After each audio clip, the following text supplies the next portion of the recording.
Tahun 2020 ini boleh dibilang tahun yang menggiurkan buat para brand terjun di dunia TWS alias True Wireless Stereo. Karena kalau melihat trennya, pengguna TWS akan berjumlah 10 kali lipat pada tahun 2024. Itu artinya walaupun pemimpin untuk pasar saat ini masih dipegang Apple dengan AirPods-nya di angka 50%, melihat dari pertumbuhan penggunanya maka akan lebih banyak jatah kue yang bisa dimakan oleh para brand lainnya. Mungkin itu juga salah satu alasan Huawei akhirnya tampak serius dalam menciptakan sebuah produk TWS yang mampu bersaing dengan TWS yang sudah ada sebelumnya. Ini adalah FreeBuds 3i, sebuah TWS dari Huawei yang boleh saya bilang sangat menarik di pertengahan tahun ini. Alasan utama saya mengatakan demikian adalah value for money-nya oke banget. FreeBuds 3 ini dibanderol di harga 1,3 juta rupiah, tapi dia punya beberapa fitur yang biasanya hanya ada di TWS yang punya bandrol harga 2-4 juta, yaitu fitur Active Noise Cancellation. Untuk harga 1,3 juta rupiah, belum ada brand lain yang punya fitur seperti ini. Kebanyakan hanya Passive Noise Cancellation. Pasif artinya ya TWS-nya bisa kedap karena earplug-nya menyumbat telinga aja. Beda dengan Active Noise Cancellation di mana dia mampu menangkap suara sekitar, lalu dia memproses alias mengkonversikannya ke dalam telinga dengan hasil suara yang kedap. Dari perbandingan harga dan satu fitur ini saja, saya sudah cukup yakin untuk merekomendasikan TWS ini kepada calon pembeli.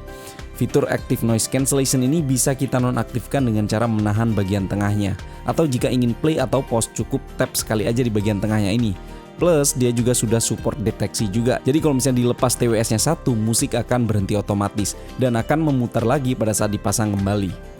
Kalau kalian memiliki smartphone Huawei, tentu saja user experience-nya akan semakin seamless karena kita tidak perlu ribet-ribet dalam menghubungkan antara TWS ini dengan smartphone-nya.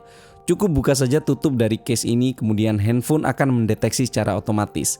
Kalian bisa menginstal aplikasi AI Live untuk bisa memonitor TWS ini. Di sini kalian bisa mengetahui berapa sisa baterai yang ada. Walaupun pada dasarnya TWS ini saya rasa cukup awet penggunanya. Waktu pemakaiannya adalah 3,5 jam plus 14 jam total kalau ditambahkan dengan charging case-nya. Satu hal yang diklaim oleh Huawei adalah adanya 3 mic pada TWS ini. Bahkan hal ini tidak ditemukan pada AirPods Pro ataupun Galaxy Buds. Saat pertama kali saya mendengar harganya, jelas saya nggak percaya. Kok bisa sebuah TWS punya fitur Active Noise Cancellation tapi harganya cuma sejutaan? Tapi setelah saya cari tahu lebih dalam, akhirnya saya punya jawabannya. Yang pertama adalah ternyata casing TWS ini tidak support wireless charging. Jadi kalau mau ngecas ya harus manual, pakai port USB-C di bagian belakangnya yang berjajar dengan tombol power ini. Lalu yang kedua, mungkin kalian tidak terlalu terasa saat melihat device ini dari video ini. Tapi kalau misalnya kalian lihat langsung, kalian akan paham. Mohon maaf aja, desain TWS ini saya anggap agak sedikit terlalu besar untuk ukuran TWS pada umumnya.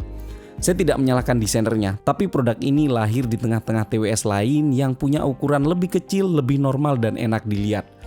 Mungkin saja desain seperti ini karena mengejar kapasitas baterai agar bisa cukup besar, agar bisa mampu bertahan lebih lama. Tapi buat saya yang orangnya mungil, TWS ini jelas agak kebesaran dan sering jadi bahan ketawaan teman-teman. Lalu yang ketiga adalah TWS ini tidak memiliki fitur untuk bisa mendengarkan suara sekitar, seperti fitur transparansi di AirPods Pro ataupun fitur pada Galaxy Buds Plus. Jadi pilihan yang bisa digunakan hanya ada dua, Passive Noise Cancellation dan Active Noise Cancellation. Dengan beberapa kekurangan ini, akhirnya saya bisa memahami dengan jelas kenapa device ini bisa dibanderol di harga 1 jutaan saja. Untuk kualitas suara saya tidak perlu membahas lebih dalam, karena sebagai gambaran, TWS ini mampu menghasilkan suara yang cukup enak didengarkan, plus karena dia sudah memiliki fitur Active Noise Cancellation, jadi suara di sekitar itu sangat kedap saat kita mendengarkan musik. Otomatis musiknya bisa lebih maksimal saat kita dengarkan. Tapi boleh dibilang karakter dari TWS ini adalah dia sedikit basi dibanding TWS yang pernah saya dengar. Sebagai kesimpulan, saya masih menganggap TWS ini punya nilai jual yang tinggi, terutama di sisi value for money-nya.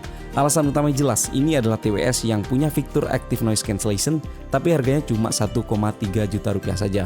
Well, itulah dia video kali ini. Terima kasih sudah menyaksikan. Saya Bro Kumar pamit, sampai jumpa di video selanjutnya. Bye-bye.